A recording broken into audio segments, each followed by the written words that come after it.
नमस्ते दोस्तों, welcome to talking chairs, जहां हर कुर्सी के पीछे होती है एक कहानी। आज हमारे गेस्ट उन लोगों में से है जो एक नहीं दो अलग दुनिया में कमाल कर रहे हैं। Please welcome doctor Kedar Upadhyay, a true blend of सूद एंड स्वास्थ्य। एक तरफ he is an award winning music director in Gujarati films. हमारा एक गाना बहुत ही ज़्यादा हिट हुआ था, वो पूरा एल्बम एक्चुअली बहुत ज़्यादा हिट हुआ था। सैयर मुरी रे करके हमारा फिल्म है, मंडला लीधा मोहिराज करके।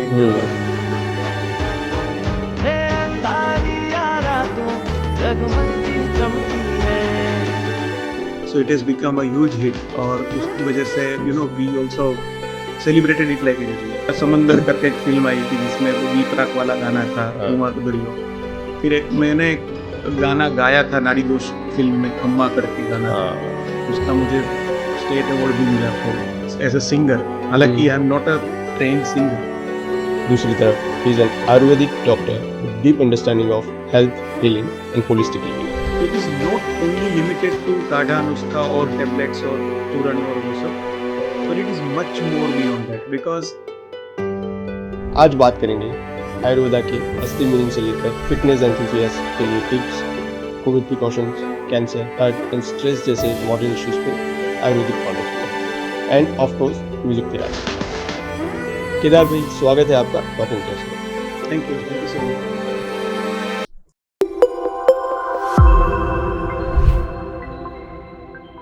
सो केदार भाई, आपका जर्नी आयुर्वेदा और म्यूजिक दोनों पैरेलल कैसे चला और क्या टर्निंग पॉइंट था जहां ऐसा लगा दोनों इक्वली इम्पोर्टेंट है? Music is in blood. Okay, मतलब मेरे पापा और मेरी मम्मी दोनों म्यूजिकली इंक्लाइंड है, ओके, नॉट प्रोफेशनली, बट पापा बेंजो बजाते थे, मम्मी गाती थी और शौक से। Okay, so just because of that music जो है वो ब्लड में है। और again because of them only कि मैं when I was around let's say 8-9 years old, तब से दे गोट टू नो कि मेरे में कुछ म्यूजिक का स्पार्क है। क्या? सो दे फैसिलिटेटेड इट। और फिर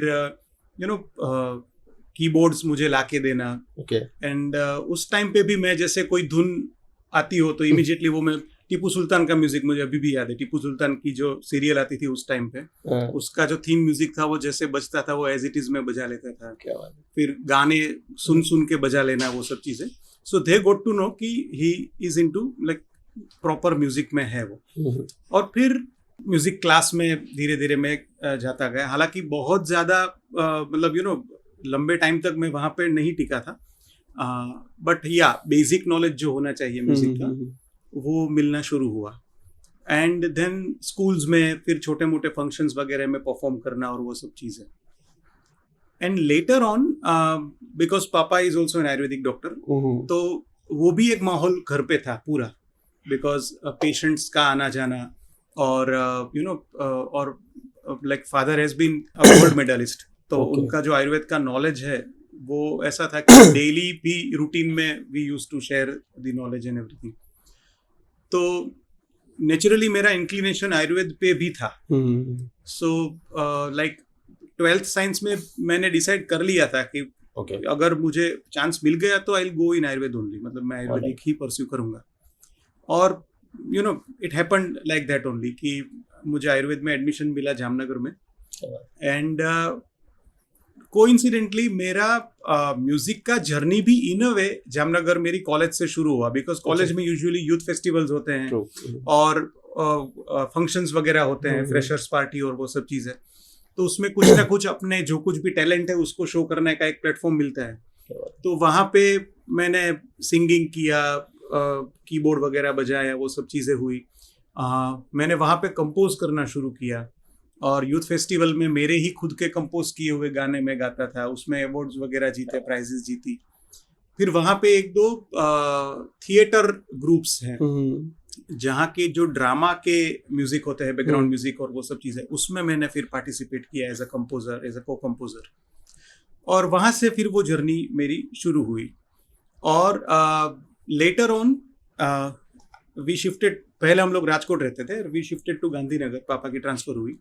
सो आई केम टू गांधीनगर और फिर यहाँ अहमदाबाद में जिसको प्रॉपर म्यूजिक जर्नी बोलते हैं वो शुरू हुआ कि जहाँ पे आई मेट भार्गव, फिर हम लोगों का एक बॉन्ड क्रिएट हुआ, वी टुगेदर थॉट कि नहीं म्यूजिक को एक सीरियस लिया जा सकता है, and then we started composing music together, फिर फिल्म्स आई and you know it happened. क्या बात है। सो आयुर्वेद तो डेफिनेटली बिकॉज मैं पढ़ा हूँ वो, और मेरा इक्वल इंटरेस्ट आयुर्वेद में भी है, but music in a way I would say इसकी वो एक डेस्टिनी ही थी कि अहमदाबाद आना हुआ, अहमदाबाद में ऐसे लोगों का मिलना हुआ जो कि म्यूजिकली इंक्लाइंड थे, एंड देन इवेंचुअली ऐसी अपॉर्चुनिटीज भी मिली कि जहाँ पे हम अपनी आर्ट को, अपने म्यूजिक को शोकेस कर सकें। क्या बात है। सो पैरेलली दोनों अभी तक तो चल रहे हैं। And now you are one of the topmost music directors in Gujarati industry. Touch wood. Yes. काम बोल रहा है बस, we are just doing our work. Of course काम बोल रहा है। कोई ऐसा प्रोजेक्ट म्यूजिक वर्ल्ड में जो आपके करियर का माइलस्टोन बन गया हो? ऐसे 2-3 इंस्टेंसेस है। वैसे अगर देखा जाए ना तो when we are composing, so every song is close to our heart. वो एक माँ के बच्चों जैसी बात ही है, राइट। सो वो सभी सॉन्ग्स तो क्लोज टू हार्ट होते ही है, लेकिन कुछ चीजें बिकॉज की लोगों ने भी इतना सराहा है, तो उसकी वजह से वो और थोड़ा special, you know, icing on a cake kind of हो जाता है। तो जैसे हमारा एक गाना बहुत ही ज्यादा हिट हुआ था, वो पूरा एल्बम एक्चुअली बहुत ज्यादा हिट हुआ था, सैयर मोरी रे करके एक हमारा फिल्म आया था, अच्छा, जिसमें मंडला लीधा मोहिराज करके एक गरबा था। So it has become a huge hit, और उसकी वजह से you know we also celebrated it like anything. फिर रिसेंटली एक समंदर करके एक फिल्म आई थी जिसमें वो बी प्राक वाला गाना था, तुमारो दरियो। सो एक ये है। फिर एक मैंने एक गाना गाया था नाड़ी दोष फिल्म में, खम्मा करके गाना था। सो वो एज अ सिंगर मेरा एक अटेम्प्ट था। इट वाज नॉट डिसाइडेड कि मैं ही गाऊंगा, बट यूजुअली ऐसी प्रोसेस होती है म्यूजिक में कि पहले एक स्क्रैच लेवल का गाना हम लोग हमारी ही वॉइस में गा के हम डायरेक्टर को भेज देते हैं, just to get the vibe of the song. और तो वो मैंने गाना गा के भेजा था, और इट हैपेंड कि उन लोगों को वो इतना पसंद आया कि दे इंसिस्टेड कि नहीं ये आप ही गाओ फाइनल सॉन्ग भी। देन आई एंडेड अप कि भाई वो मैंने ही गाना गाया, उसका मुझे स्टेट अवार्ड भी मिला फिर एज अ सिंगर। हालांकि I am not a trained singer, but so ये कुछ ऐसे माइलस्टोन्स हैं कि we cherish, you know. Otherwise सारे गाने हम लोग जब बनाते हैं तो डेफिनेटली हम लोग यही सोच के बनाते हैं कि ये you know it will be a hit, but हर एक गाना नहीं भी होता है हिट। बट ये कुछ ऐसे इंस्टेंसेस है कि जो you know we cherish a lot कि नहीं चलो ये हमारी मेहनत रंग लाई है। और होता क्या है पता है, मजा ये है कि कई बार हमको ऐसा होता है कि हम ऐसे ही कहीं बैठे हैं और किसी की रिंगटोन में तुम्हारो दरियो की विसल बज रही है, किसी की रिंगटोन में वो महादेव महादेव वो वाला करके विठल तीड़ी का गाना बज रहा है, तब वो एक वो होता है कि हमारा काम जो है वो पहुंचा है। लोग फेस से पहचाने ना पहचाने that is a different story, but हमारा हमने जो कुछ काम किया है ना वो यहाँ तक पहुंचा हुआ है। सही बात है। So that is something which is you know a big satisfaction. तो केदार भाई, आपके हिसाब से असली आयुर्वेदा क्या होता है? आजकल की जनरेशन उसे एक काढ़ा या नुस्खा समझती है, but what is according to you असली आयुर्वेदा? सो आयुर्वेद इटसेल्फ जो है ना, जो नाम है ना, उसी में असली आयुर्वेद आ जाता है। आयुः वेद, it means it is a science of life. Okay, so it is not only limited to kadha nuskha और टेबलेट्स और चूरन और वो सब, but it is much more beyond that, because कि वो हमको पूरी लाइफ हमारी कैसे जीनी है ना वो दिखाता है। Okay, right. So it is a science of life. Okay, so I can definitely से कि अगर हम लोग आयुर्वेद के कहे गए रास्ते पे चले, so there are very less chances कि हमको कोई ऐसे मेजर फेटल डिसीजेस हो untimely. Okay, timely age related जो कुछ भी होना है वो होना है, बट अनटाइमली फेटल डिसीजेस हो या यू नो ऐसे there are very less chances. Because कि अगर मैं बताऊं ना तो आयुर्वेद में राइट फ्रॉम कि आपको कब उठना है, उठने के बाद क्या करना है, कैसे कैसे आपका पूरा दिन जाना चाहिए, not only physically but mentally and spiritually also. Okay, वो सब चीजें उसमें है। सीजन वाइज आपको कैसे कैसे चेंजेस करने हैं, आपके डाइट पे, आपकी लाइफस्टाइल पे, मेडिसिन पे, ये सारी चीजें उसमें है। Okay. So it is just like कि आपको हेल्दी कैसे रहना है सबसे पहला. Okay. सो आयुर्वेद का प्रिंसिपल ही वो है. आयुर्वेद का प्रिंसिपल है स्वस्थस्य स्वास्थ्य रक्षणम, Okay. आतुरस्य विकार प्रशमनम. स्वस्थस्य स्वास्थ्य रक्षणम वो सबसे पहला है. इट मीन्स कि हेल्दी व्यक्ति हेल्दी कैसे रहे, Okay. वो सबसे पहले जरूरी है. डिसीज आए ही नहीं, Hmm. है ना. Then comes the second principle आतुरस्य विकार प्रशमनम, कि जहां पे अगर आपको कोई रोग हुआ है Hmm. तो वो विकार जो है, वो रोग है, उसका शमन कैसे करें, उसको Okay. आप ठीक कैसे करो. All right. That is there, but that comes on the second. वो दूसरे चरण में आता है. पहला तो यही है कि आपको रोग आए ही ना, ऐसा आप डाइट, आप ऐसा लाइफस्टाइल, आप ऐसा ओवरऑल आपका जीवन बनाए. So it's a lifestyle. या so it is a science of हाँ. Your day to day life, Okay. है ना. तो दैट इज दी ओरिजिनल और नेचुरल आयुर्वेद जिसको हम बोलते हैं, वो है कि जहाँ पे आपको ये सारी चीजें. हाँ, कंटेम्पररी आयुर्वेद है अभी. Hmm. जैसे Ayurveda has been written 2500 years back. उस टाइम का पूरा एरा अलग था, Hmm. लोग अलग थे, ओवरऑल. सो बहुत कुछ चेंज हुआ है. Hmm. तो उसके हिसाब से आयुर्वेद में भी चेंजेस हुए हैं. Okay. फॉर एग्जाम्पल, पहले जो थे वो हम लोग प्योर फॉर्म में रूट्स को क्रश करके उसका पाउडर चूर्ण वगैरह बना के देते हैं. अब एक्सट्रैक्ट्स आ गए हैं. Okay. So extracts are like कि भाई हल्दी का एक मेन, फॉर एग्जाम्पल हल्दी एग्जाम्पल लेता हूँ मैं, तो कुछ एक मेन इंग्रेडिएंट जो कि सबसे ज्यादा इफेक्टिव है, उसी को डिराइव करके साइंटिफिकली अच्छा. फिर वो डालते हैं, जिसकी वजह से उसकी पोटेंसी बढ़ जाती है. Okay. Okay. सो ऐसे कई ज्यादा चेंजेस कंटेम्पररी टाइम में आए हैं, और वो आने भी चाहिए. Hmm. राइट. काढ़े की कैप्सूल्स आने लगी है, काढ़े की टेबलेट्स आने लगी है. Okay. If you are on the go, आप ट्रैवल कर रहे हो और हाँ. काढ़ा बनाना वगैरह आपको पॉसिबल नहीं है, तो वो काढ़े की ही टेबलेट है, Okay. तो सीधे आप ले लीजिए. So it will be as effective as your kadha. हाँ. सो वो पॉजिटिव चेंजेस हैं. हाँ. हाँ. बट जो ग्रास रूट लेवल के प्रिंसिपल्स हैं आयुर्वेद के, Hmm. जिसमें आपके वायु, पित्त और कफ को कैसे बैलेंस करना है, आपको ओवरऑल कैसे हेल्दी रहना है, वो सारी चीजें जो है वो ओरिजिनल आयुर्वेद है. केदार भाई, आयुर्वेद का हिस्टोरिकल ओरिजिन कहाँ से था, चरक सुश्रुता से लेकर आज के मॉडर्न वर्ल्ड तक? सो आयुर्वेद का जो ओरिजिन है, हाँ. वो भगवान धन्वंतरी जो है, Okay. उनको माना जाता है. और ऐसी कथा है कि जब समुद्र मंथन हुआ था देव और दानवों के बीच में, तो उसमें से बहुत सारी चीजें निकली थी. उसमें से भगवान धन्वंतरी प्रकट हुए थे, और उन्होंने आयुर्वेद ग्रंथ जो है वो लोगों को दिया. Okay. और फिर वो धीरे धीरे थ्रू लीनिएज अलग अलग ऋषियों तक पहुंचा. Okay. और उस टाइम पे बिकॉज कि इट वाज ओरली, एक से दूसरे, जैसे गुरु जो है वो सुन के अपने शिष्यों को नॉलेज देते थे, हाँ. Yes. Yes. फिर वो दूसरों को देते थे उस तरह से. एंड देन इवेंचुअली उसका ट्रांसक्रिप्शन हुआ और पूरा उनका ग्रंथ लिखे. सो ऑथेंटिसिटी वाइज आयुर्वेद के जो मेजर ग्रंथ हैं, उसमें चरक संहिता, सुश्रुत संहिता और अष्टांग हृदय, ये 3 जो ग्रंथ है वो आयुर्वेद के बैकबोन माने जाते हैं.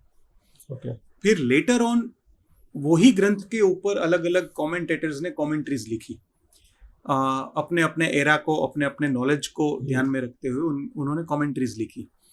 फिर एक अलग सेट ऑफ बुक्स आई, जिसमें प्राइमरी जो फोकस था वो था मेडिसिन्स. Okay. तो उसको निघंटु बोलते हैं, Okay. जिसमें अलग अलग हर्ब्स का डिटेल डिस्क्रिप्शन है. Okay. Okay. जैसे आपको हल्दी के बारे में जानना है, हाँ. तो कोई एक, देयर आर बहुत सारे निघंटु अवेलेबल हैं, बट वो निघंटु में हल्दी के रिलेटेड सारी चीजें लिखी हुई होती है. Okay. Okay. सो उसमें फोकस था वो हर्ब्स के ऊपर था. Hmm. सिमिलरली मेटल्स के ऊपर बहुत सारे ग्रंथ लिखे गए, क्योंकि Okay. आयुर्वेद में मेटल्स का भी बहुत अच्छा यूज है. Okay. जैसे गोल्ड का है, Okay. कॉपर का है, सिल्वर का है, ये सारी मेटल्स का भी एज अ मेडिसिन यूज होता है Okay. Through proper process. तो वो सारी चीजें कैसे करनी है, तो वो मेटल्स के ऊपर आप कैसी कैसी दवाइयाँ बना सकते हैं, Okay. ये सारी चीजें जो है उनके भी ग्रंथ लिखे गए. सो इवेंचुअली ये सारे ग्रंथ लिखे गए. अभी के टाइम में तो साइंटिफिकली अवेलेबल बहुत कुछ चीजें हैं. देयर आर जर्नल्स कि जहाँ पे आप साइंटिफिक डेटा स्टडीज कर सकते हो, Okay. और केमिस्ट्री, फाइटोकेमिकल्स के लेवल पे जाके ये सारी चीजों को आप एवेल्युएट कर सकते हो, और उसके डॉक्यूमेंटेशन अवेलेबल है. सो अभी ये सारी चीजें हैं, but it started way back thousands of years ago. Okay. और फिर वो चला। अब वही बात है कि हम आप सिंपल अगर हम मतलब some people questions about the authenticity of Ayurveda.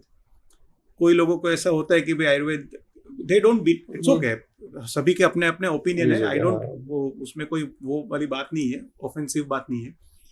But एक सिंपल सी चीज है भाई कि या अभी की जनरेशन में एवरी ईयर ट्रेंड बदल जाता है, ठीक है। हम लोगों की जनरेशन ने कैसेट भी देखी है, सीडी भी देखी है, पेनड्राइव भी देखी है, फ्लॉपी भी देखी है, और अब सारा क्लाउड पे आ गया है, वो सारी चीजें देखी। सो ये 10 साल के स्पान में ये इतना सब कुछ चेंज हो गया है, राइट, सब कुछ बदल जाता है।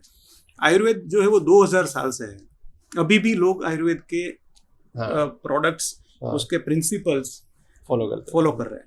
अब 2000 साल से अगर लोग उसको फॉलो करते आ रहे हैं, it means that there is something in it, of course. Otherwise 2-5 साल में सब कुछ बदल जाता है, राइट। Very true. सो और वो जब हम लोग पढ़ते हैं ना, तब वो हमारी श्रद्धा, हमारा विश्वास जो है ना, वो और ज्यादा दृढ़ हो जाता है उस पर। इंडिया ग्लोबल स्टेज पे आयुर्वेदा के वर्ल्ड लीडर की तरह कैसे उभर सकता है? एक्चुअली भाई इट इज ऑलरेडी देयर, मतलब अभी इंडिया इज द लीडर अभी, बिकॉज कि आयुर्वेद का ओरिजिन ही इंडिया में हुआ है, तो डेफिनेटली इंडिया जो है वो अभी आयुर्वेद का पायोनियरिंग स्टेट ही है। बट यस, इसको और ज़्यादा इम्प्रूव कैसे करें, that is something which we should think upon. इसमें प्राइमरीली 3-4 फैक्टर्स हैं। सबसे पहला जो है वो ये है कि एक ऑथेंटिसिटी बिल्ट हो और ज़्यादा, कि जहाँ पे जो भी मेडिसिन्स बन रही है, जो भी थेरापीज प्रोवाइड हो रही है, वो सारी प्रॉपरली जैसे क्लासिक्स में बताई गई है उसी हिसाब से फॉलो हो, उसमें कोई किसी भी टाइप का एडल्ट्रेशन ना हो। एक चीज़ ये है। दूसरी चीज़ जो है वो है कि अच्छे डॉक्टर्स जो कि फेथफुल हो आयुर्वेद में, उनका नॉलेज अच्छा हो और जिनको आयुर्वेद के प्रति श्रद्धा हो, कॉन्फिडेंस हो, ऐसे डॉक्टर्स ज़्यादा से ज़्यादा जो है वो मार्केट में आए।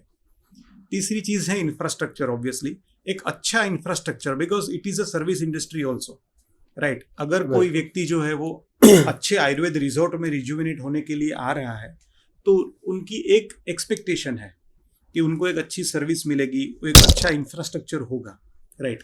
तो एक इंफ्रास्ट्रक्चर लेवल पे, और जैसे हम लोग केरला के बहुत अच्छे अच्छे रिजॉर्ट्स देखते हैं, सो वो और ज़्यादा अच्छे तरीके से नंबर ऑफ रिजॉर्ट्स बढ़े, नंबर ऑफ हॉस्पिटल्स बढ़े, अच्छे क्लिनिक्स बढ़े। सो that is something which is needed. चौथी एक और इम्पोर्टेंट चीज़ जो है वो है डॉक्यूमेंटेशन। बिकॉज अभी के टाइम पे statistical data is very important. अगर मुझे प्रूव करना है कि ये जो कॉफी है, ये कॉफी में कुछ हीलिंग पोटेंशियल है, तो वो मुझे पहले उसके ऊपर रिसर्च करना पड़ेगा, और वो रिसर्च करके मुझे उसमें से कुछ डेटा निकालने पड़ेंगे कि ये कॉफी जो है वो किस तरह से हमारे बॉडी में इफेक्ट करती है, राइट। तो सिमिलरली किसी भी डिसीज के बारे में, किसी भी हर्ब के बारे में जब मुझे कुछ प्रूव करना है, तो वो मुझे एक प्रॉपर आधार के तौर पे, एक प्रॉपर डॉक्यूमेंटेशन के तौर पे प्रूव करना पड़ेगा। So which requires a research, right. So already it is happening a lot. पहले की कंपैरिजन में अभी बहुत रिसर्च हो रहे हैं आयुर्वेद में, वर्ल्ड लेवल पे हो रहे हैं, और उनका नोटिस भी वर्ल्ड लेवल की अच्छी अच्छी जर्नल्स में हो ही रहा है। बट दैट इज समथिंग कि जिसकी वजह से एक्सेप्टेंस बढ़ेगा, राइट।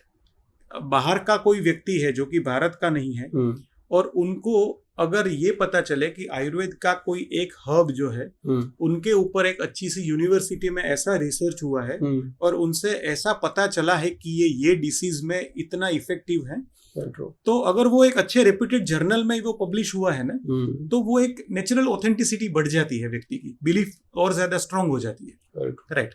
तो ये कुछ ऐसे पॉइंट्स है जो कि अगर हम रेगुलरली उसका और गवर्नमेंट लेवल पे ये अभी बहुत ही अच्छा प्रो चल रहा है। अच्छा। सो अभी की गवर्नमेंट है वो, बिकॉज आयुष डिपार्टमेंट ऑलरेडी है, पहले वो नहीं था। अभी आयुष डिपार्टमेंट है जो कि आयुर्वेद और उससे रिलेटेड दूसरी सिस्टम्स, जैसे योग है, नेचुरोपैथी है, यूनानी सिस्टम्स है, सिद्धा मेडिसिन है, ये होम्योपैथी है, ये सारी चीजों पे प्राइमरी फोकस अभी कर रही है government.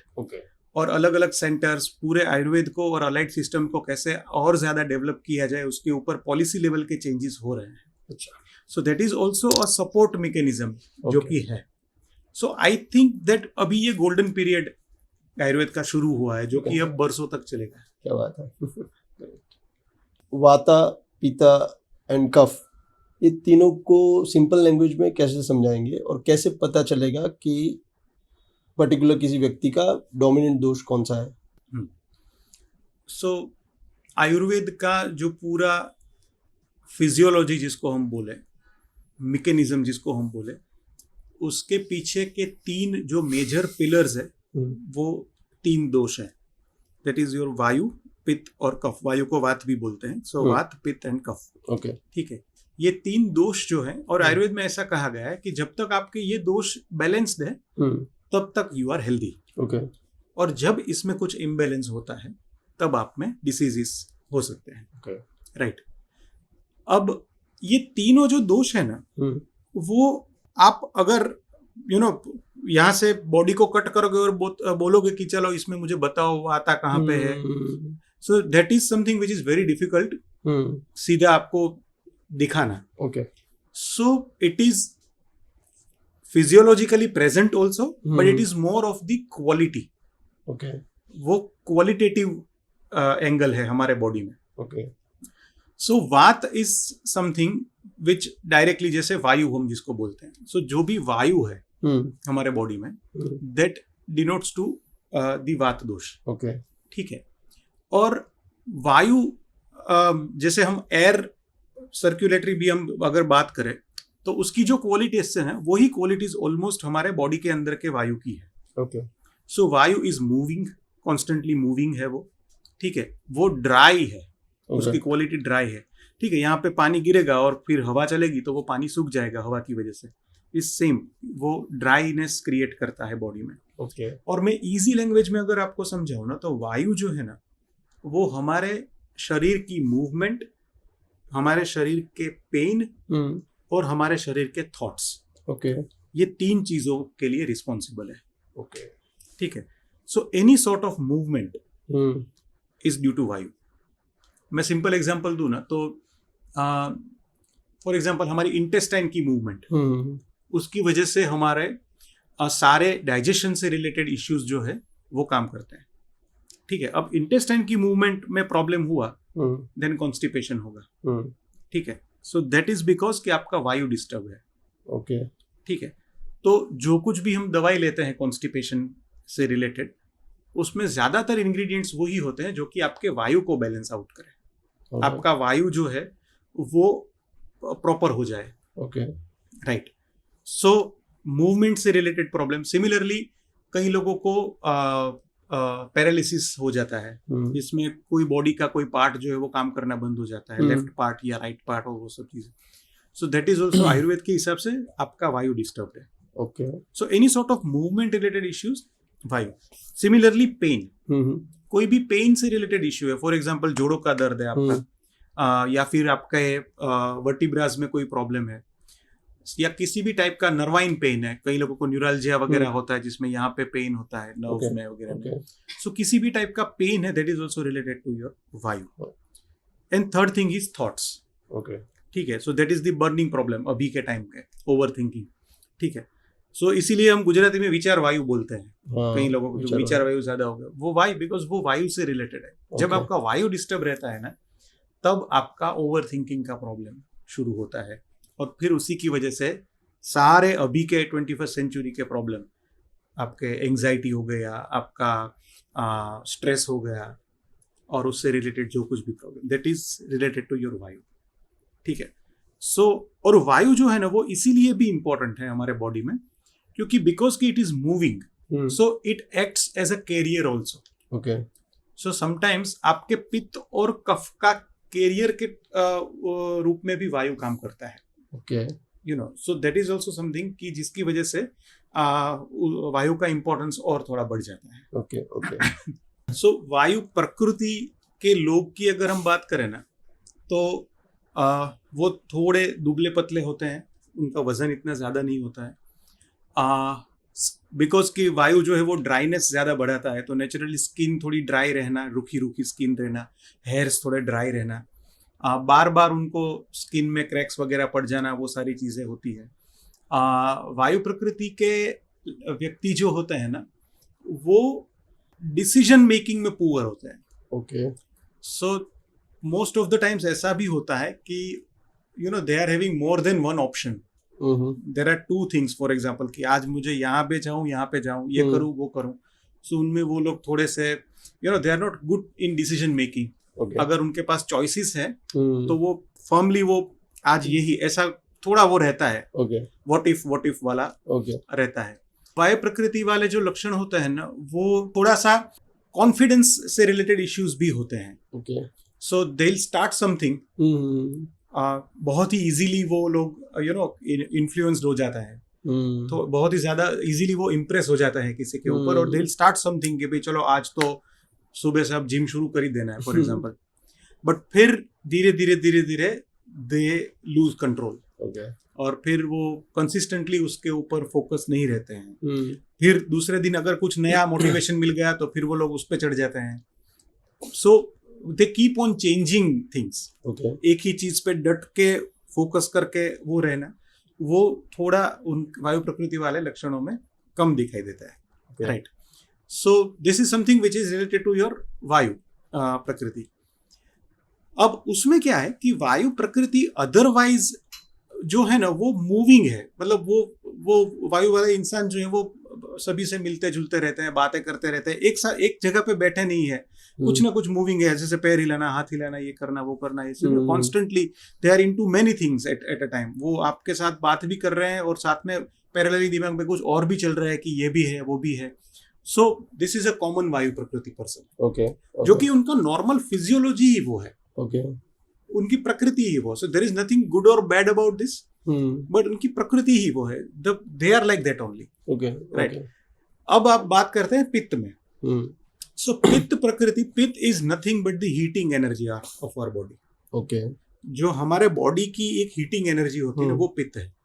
So pitta is all about our digestion सबसे पहले तो, बिकॉज डाइजेशन में हमारे आयुर्वेद में भी और संस्कृत टेक्स्ट में भी, भगवत गीता में भी उल्लेख है जिनका, जठराग्नि जिसको बोलते हैं। सो जठराग्नि क्या है? जठर अग्नि, जो हमारे जठर में, हमारे पेट में जो अग्नि है, उनको जठराग्नि बोलते हैं। That is our digestive fire, that is our digestive power, और that represents our pitta, fraction of पित्त।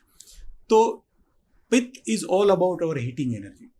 सो पित्त प्रकृति के जो ट्रेट्स है, अगर हम उनकी बात करें तो इट इज मोर कैरिज्मा। पित्त वाला जो व्यक्ति है वो बहुत ही वाइब्रेंट है, उनका एक ऑरा है, उनकी एक लोग जो है वो सीधे उनके इन्फ्लुएंस में आ जाते हैं। फॉर एग्जाम्पल, अगर मैं करेक्ट हूं तो नरेंद्र मोदी इज अ पित्त पर्सन। आप उनको देखोगे ना तो उनकी एक आभा है, वो एक नेचुरल शाइन है, राइट। सो पित्त वाले जो व्यक्ति है वो बहुत डोमिनेटिंग होते हैं, they are clear leaders, decision making बहुत स्ट्रांग होता है उन लोगों का, एक कैरिज्मा होता है, एक पावर होता है उनका, एक रेडिशनेस, एक लश्चर आपको उनका स्किन टोन में भी दिखता है। कि पित्त वाला व्यक्ति अगर कुछ बोलता है तो वो वजूद के साथ बोलता है, पीपल टेक इट सीरियसली। अगर पित्त प्रकृति का इम्बेलेंस होता है तो वही चीज जो है वो थोड़ा और ज्यादा ऑरोगेंस में आ जाता है, वही चीज जो है वो और ज्यादा थोड़ा ओवर, जिसको हम उन्माद बोलते हैं, जोश ओवर हो जाना, उसमें आ जाता है। ओवर कॉन्फिडेंस में कई बार वो चीजें बदल जाती है, कई बार गुस्सा बहुत ज्यादा हो जाता है, कई बार आउट ऑफ जस्ट बिकॉज कि कुछ झगड़ा हो गया, उसकी वजह से कुछ कहा सुनी हो गई और कुछ ना कहने का बोल दिया, फिर उसका रिग्रेट भी होता है हमको, बट उस टाइम पे कुछ ऐसा बोल दिया जो नहीं बोलना चाहिए था, या कुछ ऐसा हमसे बिहेव हो गया जो नहीं होना चाहिए था गुस्से में। सो गुस्सा कंट्रोल ना हो पाना इन अ वे, राइट। ये सारे जो लक्षण है वो पित्त प्रकृति के लक्षण है। ओवरऑल अ वेरी कैरिज्मेटिक प्रकृति जो कि इजीली अट्रैक्ट करती है सामने वाले को, राइट।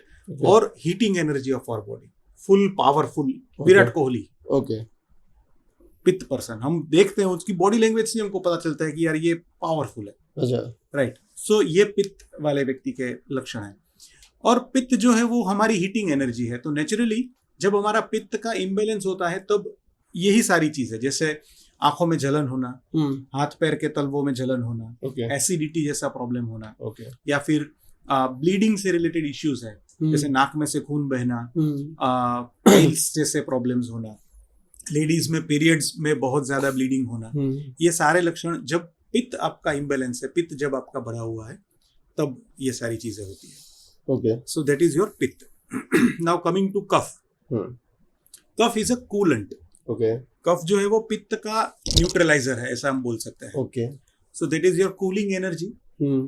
कफ वाले व्यक्ति के हम बात करें तो सबसे पहले कफ वाली व्यक्ति के लक्षण भी पित्त से इन अ वे रिजेंबल करते हैं, बट थोड़े अलग तरीके से। ओके, कफ वाली व्यक्ति जो होती है ना, वो बहुत ही ज्यादा कॉन्फिडेंट होती है, बट वो बहुत ही काम एंड कंपोज्ड होती है। ओके, उनका बॉडी का पोस्चर जो है वो बहुत ही स्टेबल है, वो शांति से बैठी है व्यक्ति, वो सब कुछ देख रही है, उनके अंदर बहुत ही क्लैरिटी है। ओके, कफ वाली व्यक्ति को पता है उनको क्या करना है, ओके, बट द वे ही और शी कन्वेज, वहां पे डिफरेंस है।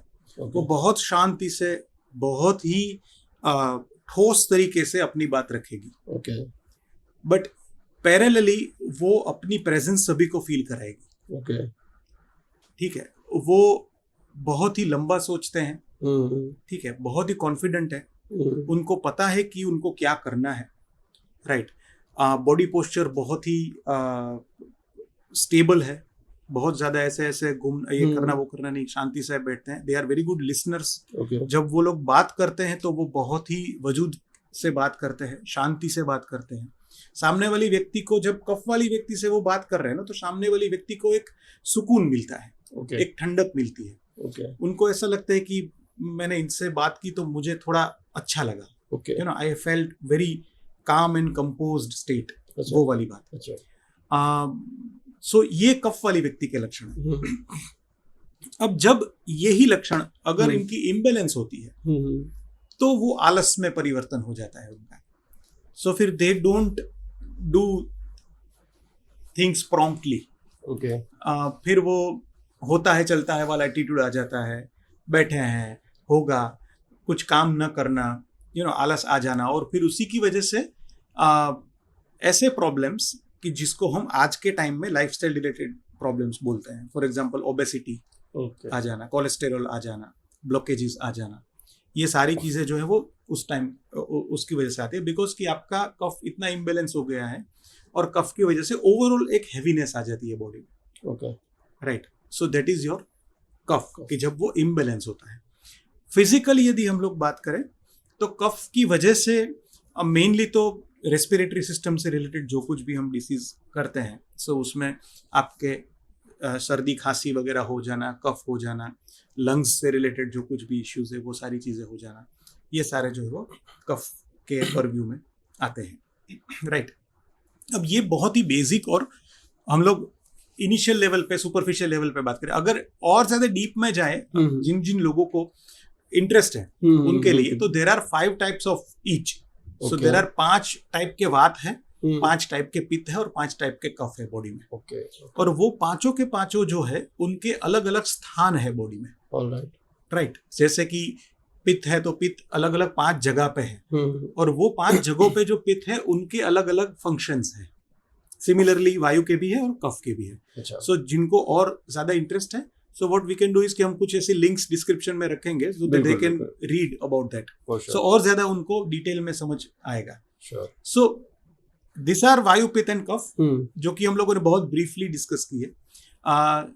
और हर एक व्यक्ति में वायु, पित्त और कफ तो रहता ही रहता है, बट हर एक व्यक्ति में एक ही दोष ज्यादा हो ऐसा नहीं है। Usually there are 2 doshas involve. So एक फॉर एग्जाम्पल आपका वायु है, और फिर उसके सबऑर्डिनेट में पित्त है फॉर एग्जाम्पल, तो वायु और पित्त ऐसी प्रकृति हम बोलते हैं उसको, ठीक है। सो ऐसा नहीं है जनरली कि किसी एक व्यक्ति की सिर्फ एक ही प्रकृति है, जनरली एक मेन दोष होता है और फिर उसका एक सपोर्टिव दोष होता है। ऑलराइट। और वो प्रकृति है जो कि आपके कोर कॉन्स्टिट्यूशन में रहती है, और फिर वो जब उसमें आपके डाइट, आपके लाइफस्टाइल, आपके स्ट्रेस लेवल्स, वो सब चीज़ें, सीजन्स, ये सारे फैक्टर्स को काम करते हैं, फिर वो प्रकृति अप एंड डाउन होती है और फिर वो डिसीज में भी कन्वर्ट होती है, फिर अगेन आप हेल्दी स्टेट में आते हो। सो वो पूरा एक साइकिल है आपका। बट इट्स नॉट ओनली कि मेरी सिर्फ वायु प्रकृति है, ऐसा नहीं है। मेरी वायु कफ हो सकती है, पित्त कफ हो सकती है, वात कफ, so it is a combination of things. And external factors भी है, राइट। सीजन के हिसाब से भी हमारे बॉडी में, प्रकृति में चेंज होते हैं, डाइट के हिसाब से भी होती है। जैसे हम लोगों ने बहुत तीखा खा लिया तो नेचुरली हमारा पित्त बढ़ेगा, like very deep knowledge, thank you. तो आपके हिसाब से इमोशंस, फूड और स्पेस डिजाइन भी दोषा को कैसे अफेक्ट करते हैं? ये तीनों चीजें बहुत ही इंपॉर्टेंट है। ओके। इमोशंस इसलिए बिकॉज कि हमारा माइंड और हमारा बॉडी, ये दोनों चीजें कनेक्टेड है, राइट। अगर हम स्ट्रेस्ड आउट है, हमको किसी का टेंशन है कुछ चीज का, तो हमारे सामने हमारी बेस्ट फेवरेट डिश रखी होगी ना, फिर भी हमको भूख नहीं लगेगी, खाने की इच्छा नहीं होगी। वही हम है, वही वो फेवरेट डिश है, बट फिर भी बिकॉज कि हमारा माइंड सेट नहीं है अभी, right. So right emotions are very important.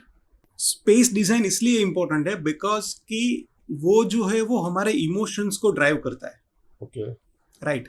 एक अच्छी जगह, एक अच्छी जगह कि जहाँ पे हमको रहने का या हमको हमारा क्वालिटी टाइम स्पेंड करने की इच्छा हो, that is very important, right. So for example I am also an artist, तो मुझे क्रिएटिव काम भी करना है, राइट। तो क्रिएटिविटी के लिए आपको एक ऐसी जगह चाहिए कि जहाँ पे आपको एक कुछ अच्छे आइडियाज मिले। इसीलिए जब why we always feel good कि जब हम कोई अच्छे से बीच साइड कोई अच्छी रील्स देखते हैं, या तो कोई अच्छा नेचर वाला कोई रील्स देखते हैं, या तो कोई अच्छे घर के अच्छे इंटीरियर्स वाली कोई ऐसी रील्स वगैरह देखते हैं, तो वी फील गुड बिकॉज वो अच्छी चीजें हमको अट्रैक्ट करती है और वी फील गुड। हमारे अंदर का जो एक फील गुड फैक्टर है ना, वो उससे क्रिएट होता है। सो ओवरऑल हमारा इमोशनल वेलबीइंग स्ट्रांग होता है, राइट। तो वेल वेंटिलेटेड स्पेसिस कि जहाँ पे हवा और लाइट जो है वो प्रॉपर हो, नेचुरल लाइट्स अच्छी मिले, गुड कलर्स। कलर थेरेपी तो एक ऑल टुगेदर एक डिफरेंट पूरा एस्पेक्ट है, कि जहाँ पे कलर्स जो है वो डायरेक्टली आपके माइंड को इफेक्ट करते हैं। आप ऐसा इमेजिन करो कि अगर पूरा इसको हम रेड कर दे, तो वो इतना हमको कुछ टाइम के लिए ठीक है, बट फिर वो डिस्टर्ब करने लगेगा, अग्रेशन, हाँ, है ना। वो सीधा वो अलग टाइप के इमोशंस क्रिएट करेगा। और उसी जगह पे ये वाला जो एक सेटअप है जहाँ पे लाइट ब्लू, ग्रे, ये वाले जो शेड है वो थोड़े से कामिंग है, व्हाइट के ऊपर के जो शेड्स है, सो वो थोड़ा सा हमको काम एंड कंपोज्ड वो वाला देगा। सो चॉइस ऑफ कलर्स, ओवरऑल जो एक स्पेस है वो आपका, वो आपको आपके वाइब के हिसाब से फिट हो, आपको एक कोजी, एक अच्छा सा एटमॉस्फेयर दे। सो ये सारी चीजें जो है ना वो हमारे मूड्स को एलिवेट करती है, वो हमारे एक स्टेट ऑफ माइंड को एलिवेट करती है, और उसकी वजह से हमारे दोषास जो है वो बैलेंस्ड रहते हैं। So when we are in good mood, when we are happy, हमारे दोषास जो है वो हैप्पी है। सो डेफिनेटली ये कंट्रीब्यूटिंग फैक्टर है, बहुत ही इंपॉर्टेंट फैक्टर है।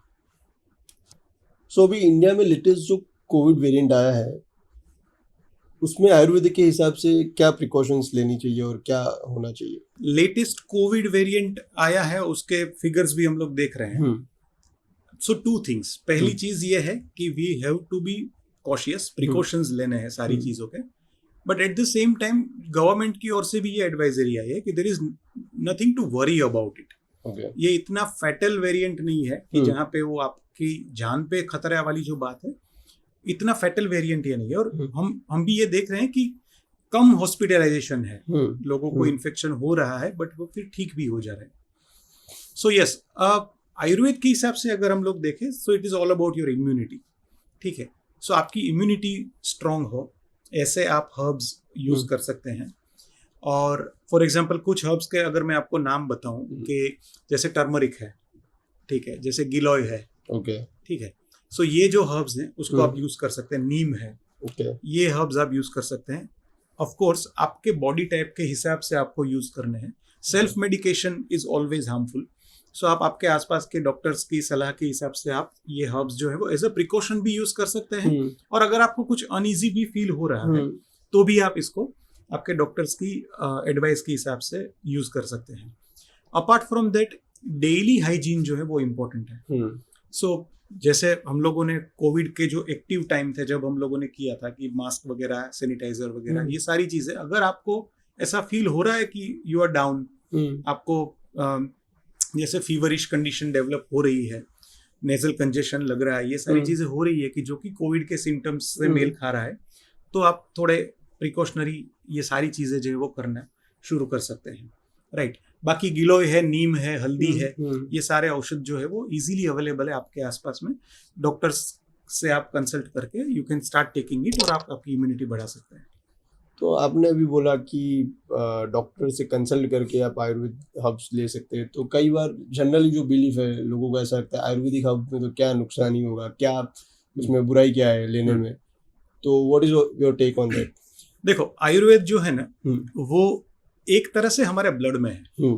राइट. बिकॉज कितनी सारी होम रेमेडीज हैं जो कि हम लोग डेली उनका यूज करते हैं. फॉर एग्जाम्पल मुझे याद है कि मैं छोटा था और मुझे फीवर आ जाता था तो मेरी जो दादी वगैरह है वो लोग सीधे बोल देते थे कि इसको जीरे और गुड़ की गोली बना के दे दो. राइट. सिमिलरली हल्दी है या तो पेपर है, काली मिर्च जिसको हम बोलते हैं, या तो धनिया जीरा, ये सारे हमारे किचन हर्ब्स हैं जो को फिर भी हम लोग उसको होम रेमेडी के तौर पे यूज करते हैं बरसों से. अजवाइन है, मेथी है, ये सारी चीजें. So we have been using it since very long. But इसमें एक कैच पॉइंट ये है उत्सव कि हर एक व्यक्ति का बॉडी टाइप अलग है. राइट. अब इट इज क्वाइट पॉसिबल कि हल्दी जिस क्वांटिटी में मैं ले रहा हूं उसी क्वांटिटी में अगर आप लोगे तो वो आपको शायद सूट ना हो पाए, बिकॉज आपका बॉडी टाइप डिफरेंट है. और उसी की वजह से हमको एक बार आयुर्वेदिक डॉक्टर का कंसल्टेशन जरूरी है, just to know your body type. जैसे कोविड के टाइम पे ऐसा बहुत हुआ हमारे साथ कि पेशेंट्स ने अपने आप ही काढ़े वाढ़े वगैरह लेना शुरू कर दिया. जैसे आपने बोला कि भाई कोविड के टाइम पे ऐसा बहुत था कि लोग अपने आप काढ़े वाढ़े लेना शुरू कर देते थे. राइट. बट फिर उन लोगों के फोन हमको आते थे कि सर बहुत ही एसिडिटी होने लगी है, गैस्ट्रिक डिस्टर्बेंस होना शुरू हो गया है, क्या करें. तब हमको पता चले कि भाई उन लोगों ने जो काढ़ा वगैरह बनाया था कि जिसमें इतने गर्म औषध थे, जिसमें लौंग थे, उसमें तज थे, उसमें हल्दी थी, उसमें काली मिर्च थी, ये सारे गर्म औषधों को वो उबाल के अपने तरीके से वो ले रहे थे. नाउ दे डिडंट नो कि उनको वो सूट नहीं कर रहा है. कुछ लोगों को करता भी होगा, but then we gave them advice कि ये आपके बॉडी टाइप के लिए सूटेबल नहीं है. आप सिर्फ इतना चेंज कर दीजिए कि इसमें कुछ ऐसे डोज को चेंज कीजिए या कुछ ऐसी चीज ऐड कर दीजिए जिसकी वजह से वो न्यूट्रल हो जाएंगे और फिर वो आपको सूट करने लगेंगे. सो it is all about knowing your body type और फिर आप उसको यूज में लें. सो इसीलिए एक बार आयुर्वेदिक डॉक्टर से कंसल्ट करना जरूरी है. बिकॉज देखो क्वांटिटी मैटर्स. आप कितना डोज में वो दवाई ले रहे हो ना वो मैटर करती है. वो ही हल्दी है, आप उसको यदि बड़ी क्वांटिटी में लोगे तो वो आपको नुकसान करेगी ही करेगी. अगर वो प्रॉपर डोज में लेंगे आप आपकी बॉडी टाइप को समझ के तो वो आपको नुकसान नहीं करेगी और जो बेनिफिट्स है वो भी आप ले पाएंगे. सो लॉन्ग टर्म इम्यूनिटी के लिए कुछ कॉमन आयुर्वेदिक हर्ब्स या प्रैक्टिसेस जो हर एक व्यक्ति को अपनानी चाहिए? यस. पहले प्रैक्टिसेस पे आते हैं because that is more important then herbs. एक चीज है वो है रेगुलर लाइफस्टाइल. ठीक है. टाइम पे सोना, टाइम पे खाना, टाइम पे उठना, दैट इज वेरी इंपॉर्टेंट. ठीक है. आयुर्वेद के हिसाब से आपको ब्रह्म मुहूर्त में उठना चाहिए, यानी कि सनराइज के 1.5 घंटे पहले. सो अगर आज के कॉन्टेक्स्ट में हम बात करें सो it is anywhere between 5:30 to 6 o'clock in the morning. ठीक है. अब इनके बहुत सारे बेनिफिट्स. एक सिंपल सा बेनिफिट ये है कि you are starting your day very early. So आपके पास प्रोडक्टिव टाइम बहुत है. यू नो आप जल्दी उठे हैं तो आपके पास एक्सरसाइज करने का टाइम है, आपके पास कुछ अच्छा पढ़ने का टाइम है, आपके पास आप आपकी बॉडी को देखने का टाइम है, आपके फैमिली के साथ आपको अच्छा टाइम स्पेंड करने को मिलता है, और आपका प्रोडक्टिव टाइम कि जहाँ पे आपके पास ऐसा टाइम है कि जहाँ पे आप आपके बिजनेस को लेके, आपके कुछ आर्ट को लेके, आप कुछ नया करना चाहते हो तो उसको लेके आपके पास एक टाइम है। सही बात है। So if you are rising up early, आप अगर आप जल्दी उठते हैं, it is always a better thing, ठीक है। But at the same time आपको 7 घंटे की नींद लेना भी जरूरी है। ट्रू। सो अगर आपकी लाइफस्टाइल ही ऐसी है कि आपको रात को 2 बजे से पहले आपका सोना पॉसिबल ही नहीं है फॉर प्रैक्टिकल रीजंस, तो फिर आपको जल्दी उठना is not advisable for you, because आपको प्रॉपर 6.5-7 आवर्स की नींद भी जरूरी है। सो वो बैलेंस करना है, ठीक है। But regular lifestyle is very necessary कि जहाँ पे आपको टाइम पे उठना है, आपको टाइम पे खाना खाना है, आपको रेगुलर एक्सरसाइज करनी है, आपको रेगुलर मेडिटेशन करना है, योग अगर आपको हो सके तो आपको रेगुलर योग करना है। ये सारी चीज़ें जो है वो ज़रूरी है to be healthy. Food choices जो है वो आपकी बहुत क्लियर हो।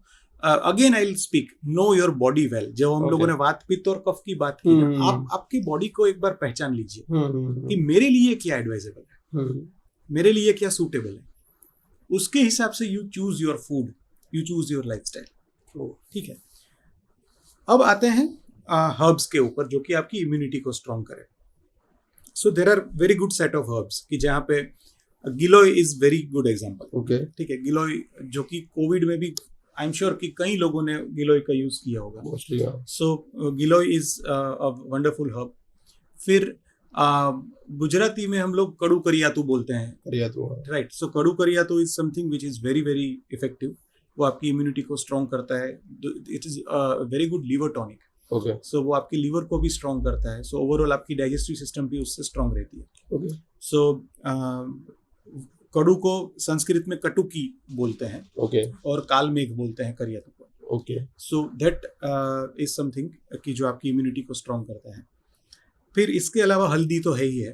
Turmeric is a very very good immunity booster. उसके ऊपर तो जैसे हम लोगों ने आगे बात की ना डॉक्यूमेंटेशन वाली बात, सो टर्मरिक के ऊपर बड़ी बड़ी यूनिवर्सिटीज में जैसे ऑक्सफोर्ड और हार्वर्ड जैसी यूनिवर्सिटीज में रिसर्च हुए हैं, और उसमें कैंसर तक के डिसीज में टर्मरिक इज इफेक्टिव, वो वाले रिसर्चेस हैं। सो टर्मरिक जो है वो आपके बॉडी टाइप को जान के you can consume it. So turmeric is there. इसके अलावा आप बहुत सारे हर्ब्स, भूमि आमलकी करके एक हर्ब है, तो वो ऐसा हर्ब है कि जो हमारे आसपास के गार्डन में आपको मिल ही जाएगा। गुजरात में यहाँ पे इतना अवेलेबल है भूमि आमलकी, जिसको गुजराती में भोय आमड़ी बोलते हैं, और उसका जो लैटिन नेम है वो फाइलेंथस निरूरी करके है, जो उसका साइंटिफिक नेम है। And it is a very very good immunity booster, excellent liver tonic, और मल्टीपल प्रॉपर्टीज है वो हर्ब की। हम लोग हमारे घर में पिछले ऑलमोस्ट 15-20 ईयर्स से डेली सुबह भूमि आमलकी का काढ़ा पीते हैं, डेली। और मतलब मेरी छोटी बेटी से लेके सब भी हमारे घर के सारे लोग पीते हैं। So it is that effective, और we have a strong belief. हमारे कई पेशेंट्स को हम लोग वो देते हैं for various diseases, and it is a very good herb. और वही बात है कि वो हमारे घर के आसपास के गार्डन में ही उगती है। अभी ये बारिश होगी ना, so it will grow like anything, just you just have to identify those herbs, और फिर आप उसको काढ़े के तौर पे या यूज कर सकते हैं। सो भूमि आमलकी इज सच अ हर्ब कि जो आपकी इम्यूनिटी भी बढ़ाता है, वो आपके लीवर के लिए भी फायदेमंद है। Right.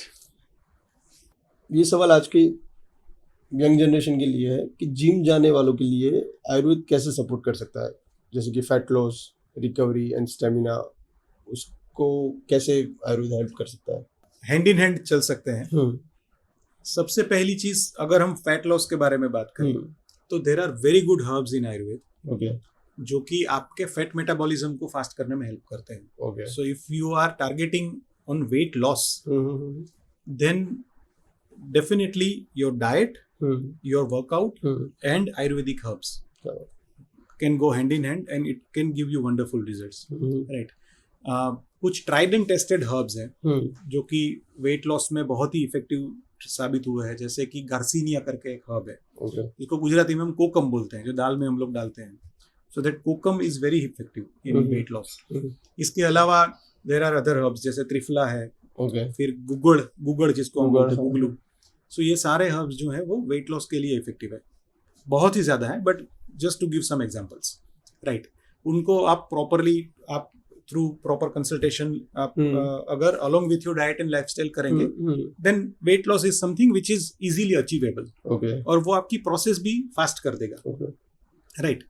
Regarding the recovery and muscle mass and stamina, उसमें भी there are wonderful herbs Ayurveda में, कि जो कि पैरेलली आपके बॉडी मसल मास को डेवलप करने में, आपकी स्टेमिना को इम्प्रूव करने में हेल्प करते हैं।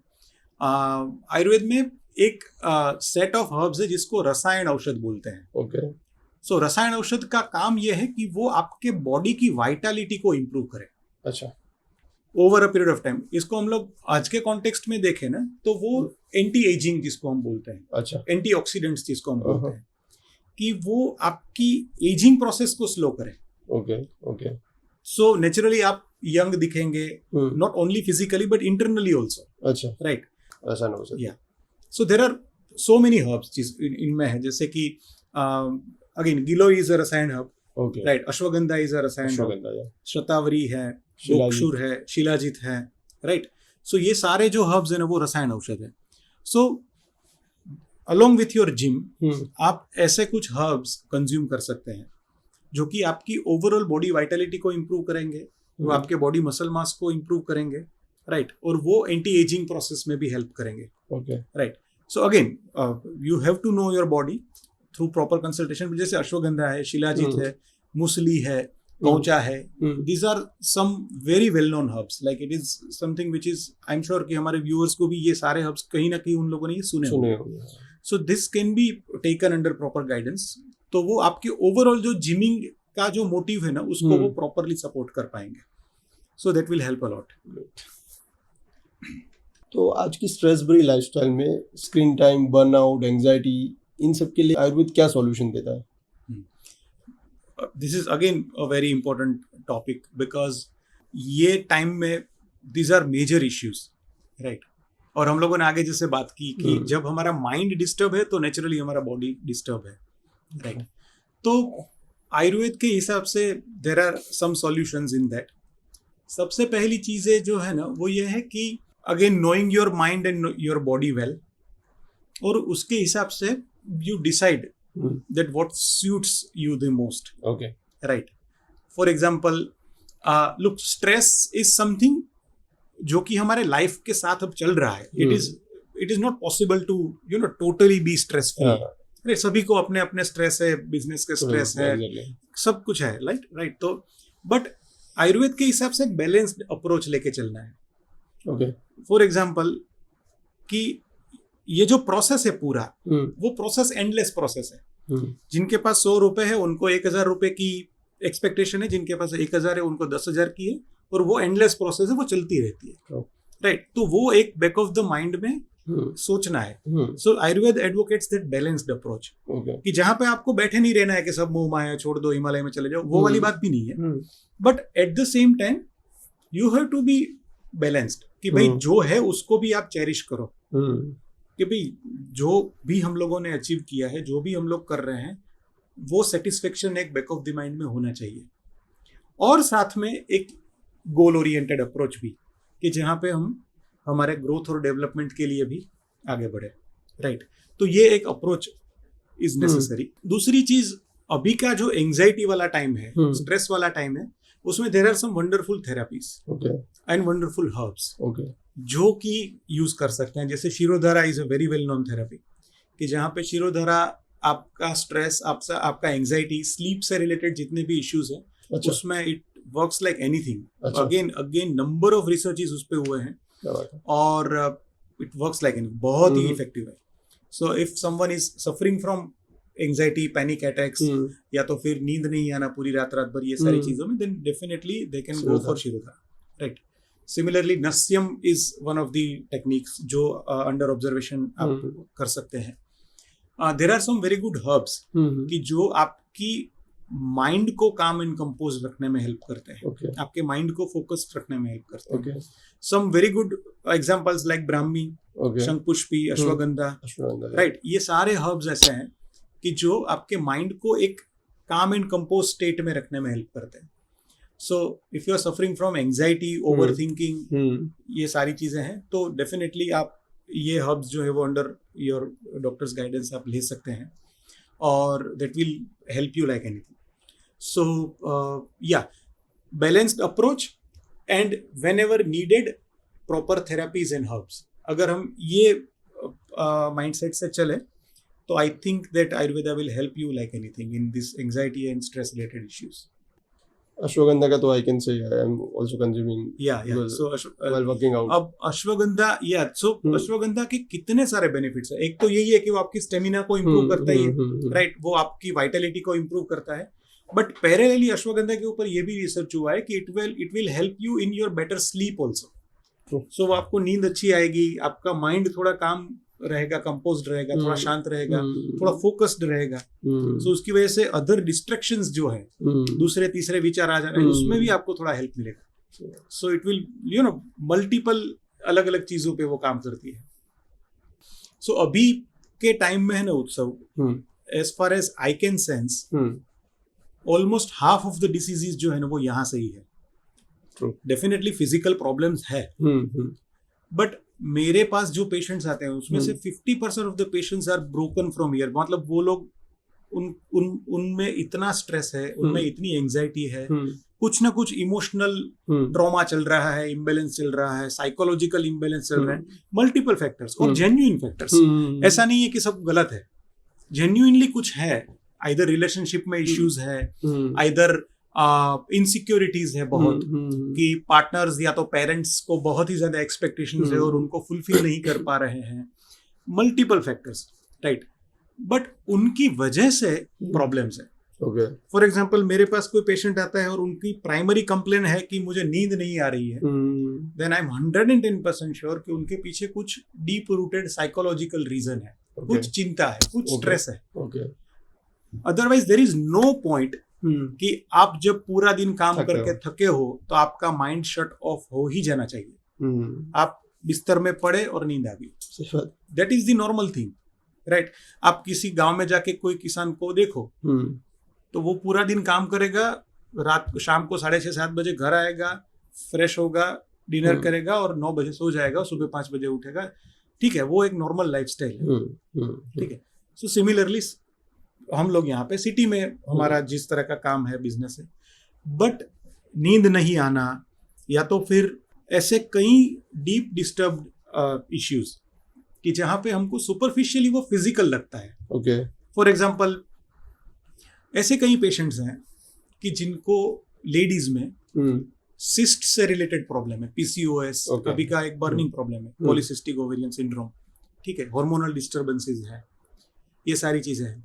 अब वो है फिजिकल इश्यूज कि जहाँ पे आपके ओवरीज में सिस्ट होती है, बट उसमें मेजर कंट्रीब्यूटिंग फैक्टर जो है ना वो साइकोलॉजिकल फैक्टर है. कि जहाँ पे कुछ ना कुछ इश्यू है. Not always but most of the times ऐसा पाया जाता है कि हार्मोनल इम्बैलेंस होने के पीछे there are some psychological factors, जैसे हम लोगों ने आगे डिस्कस किया कि कुछ टाइप की इनसिक्योरिटीज, या तो रिलेशनशिप इश्यूज है, या तो एक्सपेक्टेशंस बहुत है और वो फुलफिल नहीं हो पा रही है. यू नो, हम लोग we are not happy with in a way. अंदर से जो एक फुलफिलमेंट और एक हैप्पीनेस वाली एक फील आनी चाहिए ना, वो नहीं आ रही है, राइट. सो फिर उसका रिफ्लेक्शन जो वो आपकी बॉडी पे होता है, right. So Ayurveda can help in this कि देर आर हर्ब्स जो हम लोगों ने डिस्कस की है. इसके अलावा भी देर आर मल्टीपल कंपाउंड्स जिसमें एक साथ 30-30, 40-40, 50-50 हर्ब्स को मिक्स करके कुछ टेबलेट्स बनाई जाती है, कुछ काढ़े बनाए जाते हैं. ठीक है, वो आपकी बॉडी टाइप के हिसाब से प्रॉपर डोज में आप ले, साथ में आप थेरेपी करें, साथ में आप काउंसलिंग करें, साथ में आप अच्छी चीजें पढ़े, आप अच्छी चीजें सुने. You know, music therapy, will discuss about that also. So वो सब चीजें आप कर सकते हैं. आप अच्छे स्पीकर्स को सुने, यूट्यूब में अभी आपके पास बहुत ज्यादा ऑप्शंस अवेलेबल हैं. सो वो करें, वर्कआउट करें. Workout is the best thing. आपके साइकोलॉजिकल स्ट्रेस को दूर करने के लिए workout is the best exercise. Psychological stress को, हाँ, आप अगर स्ट्रेस्ड आउट है आप वर्कआउट कीजिए. आपके बॉडी में ऐसे गुड हार्मोन्स के सिक्रेशन होंगे कि you will feel good, you will feel motivated, you will feel confident. Meditation कीजिए और साथ में ऐसे आयुर्वेदिक हर्ब्स आयुर्वेदिक थेरापीज, शिरोधरा है, नस्यम है, ये सारी therapies, abhyangam massage, ayurvedic massage, okay, you know it will relax you like anything. अच्छा, आपको इतना अच्छा लगेगा. अच्छा, साथ में ये हर्ब्स आप you can try, you can consult with. The only thing which I want to tell is कि there are things available, there are options available, you just have to choose the right thing. तो ये सारी चीजें ठीक हो सकती है. Heart disease और बीपी जैसे केसेस में आयुर्वेदा कैसे हेल्पफुल हो सकता है, और क्या ये मॉडर्न मेडिसिन के साथ कंबाइन किया जा सकता है? यस, डेफिनेटली कंबाइन किया जा सकता है. ओके, आप अगर हार्ट डिसीज से रिलेटेड या ब्लड प्रेशर से रिलेटेड कोई एलोपैथिक मेडिसिन ले रहे हैं, then you should continue doing that. Okay, it shouldn't be stopped. अगर आपके डॉक्टर ने नहीं कहा है तो आप स्टॉप मत कीजिए. But at the same time Ayurveda में ऐसे बहुत ही अच्छे वंडरफुल हर्ब्स हैं जो कि आपके कोलेस्टेरॉल को कम करने में हेल्प करते हैं, आपके हार्ट हेल्थ को इम्प्रूव करने में हेल्प करते हैं, आपके ब्लड प्रेशर को लोअर करने में हेल्प करते हैं. सो फंडामेंटली वो हर्ब्स जो है वो parallelly you can start. So for example arjuna is one of the best example, right? कि वो it is a proven heart tonic, okay, right? So for your overall optimum heart health you can take arjun, right? अर्जुन के अलग अलग forms हैं. For example syrup form में वो अर्जुनारिष्ट के फॉर्म में आता है, टेबलेट फॉर्म में भी आता है. Okay, so up to your disease condition आपके डॉक्टर की सजेशन के हिसाब से आप अर्जुन ले सकते हैं. सिमिलरली ब्लड प्रेशर के लिए भी there are some wonderful herbs, जैसे ब्राह्मी शंखपुष्पी भी काम कर सकती है, सर्पगंधा करके एक बहुत ही अच्छी हर्ब है, ओके, वो भी ब्लड प्रेशर पे काम कर सकती है. बट अगेन ये सारी हर्ब्स ऐसी है कि जो आपको डॉक्टर के, आयुर्वेदिक डॉक्टर की सलाह के अनुसार लेनी है. But yes, it can definitely help. Okay. So ये जो सारे इश्यूज जो आपने अभी बताए ना, ये सारे इश्यूज जो वो लाइफस्टाइल रिलेटेड इश्यूज में आते हैं. ओके. सो इसमें आपके कोलेस्टेरॉल आ गया, आपका ब्लड प्रेशर आ गया, आपका शुगर आ गया, राइट? सो इसमें Ayurveda can do wonders, because वो फंडामेंटली आपके दोष के प्रिंसिपल्स को ध्यान में रखते हुए आपकी ट्रीटमेंट करता है. Okay. So parallelly you should, अगर आप एलोपैथिक मेडिसिन पे हैं, आपने एलोपैथिक मेडिसिन शुरू कर दी है, then you should continue doing that. Parallelly आप आयुर्वेदिक शुरू कीजिए, धीरे धीरे you will start seeing the benefits, and then naturally आपका एलोपैथिक का डोज जो है वो कम होगा. वाह. So as per Ayurveda reproductive health के इश्यूज के बारे में क्या सजेस्ट करोगे आप? सो आयुर्वेद में रिप्रोडक्टिव हेल्थ को लेके बहुत ही डिटेल में पूरा डिस्क्रिप्शन है. ओके. और there are set of herbs जिसको वाजीकरण हर्ब्स बोलते हैं. ओके. वाजीकर हर्ब्स माने कि वो आपको एक घोड़े के जैसी स्टेमिना देते हैं, उस टाइप के हर्ब्स. ओके. सो वो ओवरऑल आपकी रिप्रोडक्टिव हेल्थ को इम्प्रूव करने के लिए, आपके सेक्सुअल परफॉर्मेंस को इम्प्रूव करने के लिए, और साथ साथ में कुछ भी इश्यूज है, चाहे वो इनफर्टिलिटी से रिलेटेड इश्यू है, जो कि अभी का बर्निंग प्रॉब्लम है, कि जहाँ pay anything, either male partner में कुछ प्रॉब्लम है काउंट या मोटिलिटी को लेके, या तो फीमेल पार्टनर में कुछ हार्मोनल इम्बैलेंस को लेके, या कुछ भी प्रॉब्लम्स हैं. कुछ मेजोरिटी केस तो ऐसे भी आते हैं कि दोनों में कुछ भी प्रॉब्लम नहीं है, फिर भी फॉर सम रीज़न वो कंसीव नहीं कर पाते हैं, फर्टिलिटी नहीं हो पाती है. सो वो इनफर्टिलिटी से रिलेटेड इश्यूज जो कुछ भी हो, हार्मोन से रिलेटेड इश्यूज हो, और सेक्सुअल परफॉर्मेंस से रिलेटेड जो कुछ भी इश्यूज है, जिसमें इरेक्टाइल डिसफंक्शन है या तो प्रीमेच्योर इजेक्युलेशन है, ये सारी चीज़ें आती है. उसमें Ayurveda can give you some very good results, और वो ट्राइड एंड टेस्टेड है. ओके. ठीक है. आई थिंक हमारे व्यूअर्स में से ऑलमोस्ट सभी लोग जो है वो अश्वगंधा, शिलाजीत, कौचा, मुसली, ये सारे हर्ब्स के बारे में जानते हैं. और यही हर्ब्स जो है जो कि आपकी ओवरऑल बॉडी की स्टेमिना और वाइटलिटी को इम्प्रूव करते हैं. ओके. राइट. आयुर्वेद में है ना एक धातु का कॉन्सेप्ट है. ओके. सो देयर आर 7 धातुज इन आवर बॉडी. ओके. और ये 7 धातु जो है ना वो हमारे फंडामेंटल फाउंडेशन है, ओके, जिसके ऊपर हमारा पूरा बॉडी जो है वो डिपेंडेंट है. Okay. For example blood is our dhatu. Okay. Right. Bones are our dhatu. Okay. Muscles are our dhatu. Okay.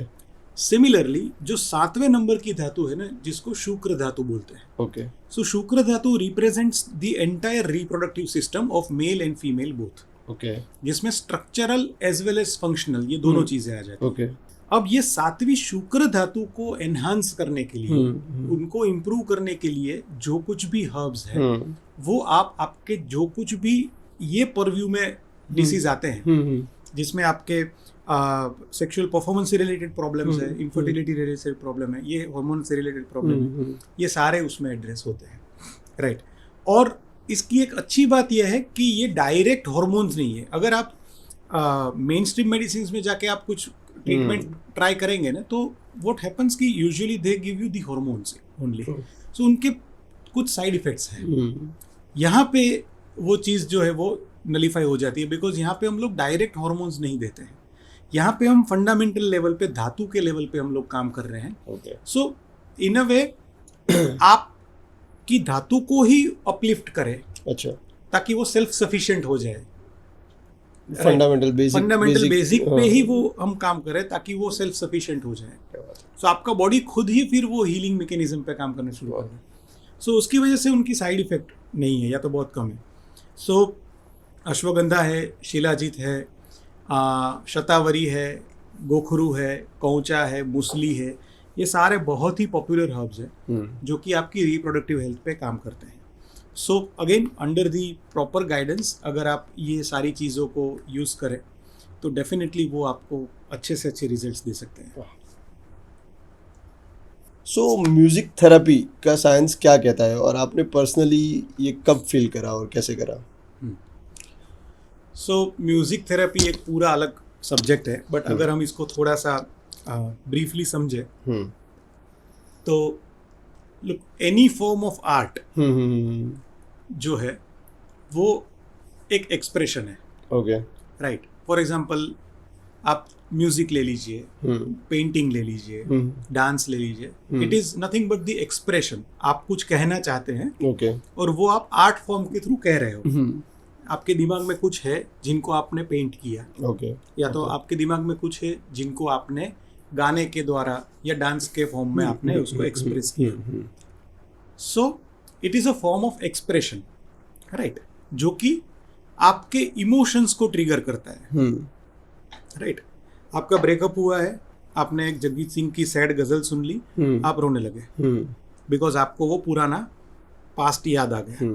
So it has triggered that emotion in your mind, okay, right.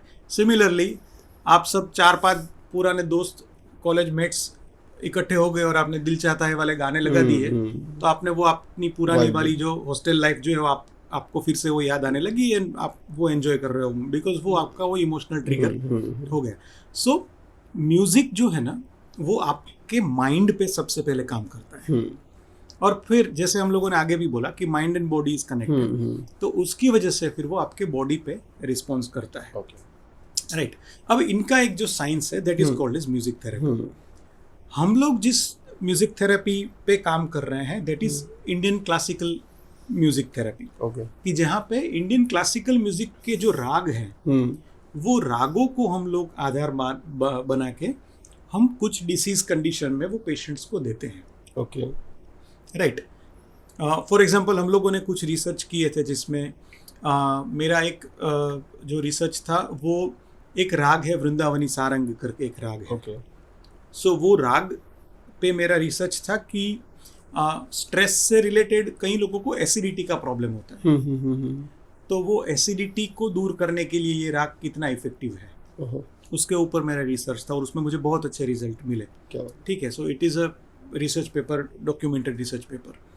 सो फिर मुझे पता चला कि ओके ये पर्टिकुलर जो म्यूजिक पीस मैंने use किया जो कि राग वृंदावनी सारंग में था, वो अगर मैं स्ट्रेस से रिलेटेड एसिडिटी वाले कुछ पेशेंट्स पे ट्राई करूंगा तो मुझे उसमें रिजल्ट मिलेंगे। सिमिलरली स्लीप से रिलेटेड कुछ है, कुछ एंजाइटी से रिलेटेड है, कुछ कॉन्फिडेंस इश्यूज से रिलेटेड है, कुछ मेमोरी से रिलेटेड है, ओके, राइट।